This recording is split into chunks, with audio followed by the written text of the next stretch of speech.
आकाशवाणी नागपूर धैर्यशील मेश्राम आपल्याला ठळक बातम्या देत आहे. राष्ट्रसंत तुकडोजी महाराज नागपूर विद्यापीठाचे भौतिकशास्त्र विभाग प्रमुख डॉक्टर संजय जानराव ढोबळे यांची राष्ट्रीय स्तरावरील ल्युमिनिसेन्स सोसायटी ऑफ इंडियाच्या उपाध्यक्षपदी बिनविरोध निवड झाली आहे. ल्युमिनिसेन्स विषयातील त्यांच्या 33 वर्षांच्या उल्लेखनीय संशोधन कार्याची दखल घेत ही निवड करण्यात आली.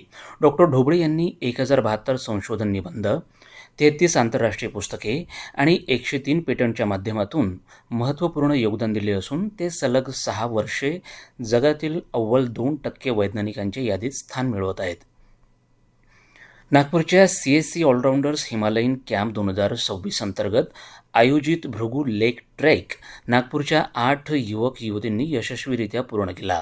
हिमाचल प्रदेशातील सुमारे 14,100 फूट उंचीवरील या मोहिमेत 16 ते 17 वयोगटातील 8 ट्रेकर्सनी गाठलेल्या नयनरम्य भृगू सरोवरापर्यंत मजल मारली आहे.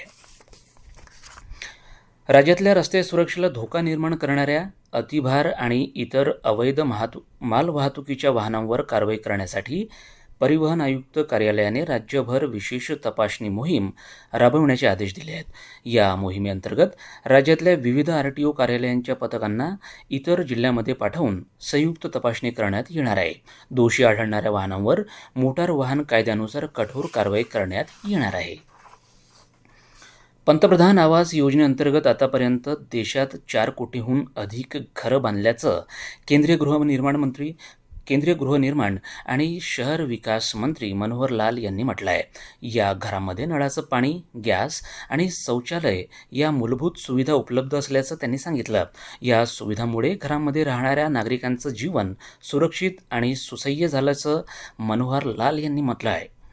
विदर्भात आज नागपूर इथं सर्वाधिक 43.2 इतक्या कमाल तापमानाची नोंद करण्यात आली. त्यापाठोपाठ वर्धा इथं 42.5, अमरावती, यवतमाळ आणि गोंदिया इथं 42.2 इतक्या कमाल तापमानाची नोंद झाली. ब्रिक्स संघटनेचं अध्यक्षपद सध्या भारताकडे असून ब्रिक्स देशांच्या कृषी मंत्र्यांची आणि शेतीविषयक कृती गटाची महत्त्वाची बैठक उद्यापासून मध्य प्रदेशात इंदूर इथं होणार आहे. या बैठकीतल्या चर्चेमुळे ब्रिक्स देशांमधल्या कृषीविषयक सहकार्याला नवी दिशा मिळेल असा विश्वास केंद्रीय कृषी मंत्री शिवराजसिंह चौहान यांनी व्यक्त केला आहे. याबरोबर हे ठळक बातमीपत्र संपलं. यापुढील ठळक बातमीपत्र रात्री 8:42 विविध भारतीवरून प्रसारित केलं जाईल. नमस्कार.